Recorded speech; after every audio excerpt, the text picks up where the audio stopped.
আসসালামু আলাইকুম রহমতুল্লাহি বরকাত। এটা হলো পৃথিবী বিখ্যাত জামিউল আজহার মসজিদ, যা প্রতিষ্ঠিত হয়েছে, যার বয়স হয়েছে প্রায় 1100 বছরের কাছাকাছি, প্রায় নবী যুগের এবং সাহাবি তাবি যুগের খুব কাছাকাছি। এটা হলো মসজিদের ভিতরের অংশ। কেউ কোরআন পড়ছে, কেউ বিশ্রাম করছে, কেউ দোরস নিচ্ছে।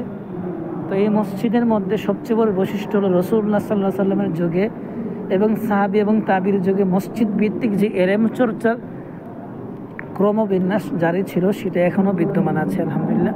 আমরা দেখতেই পাচ্ছি মানুষ বিভিন্ন জায়গায় তালিম করছেন, এলেম শিখছেন।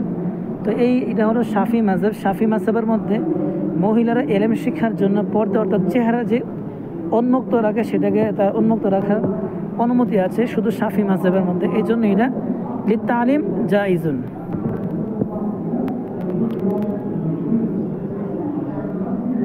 এটা হলো ভিতরের অংশ। অনেক এটা হলো শুধু 4টা কোণার মধ্যে একটা কোণার, কিন্তু এটা ঠিক আছে, দেখেন না, আপনি দেখলে তো বুঝবেন।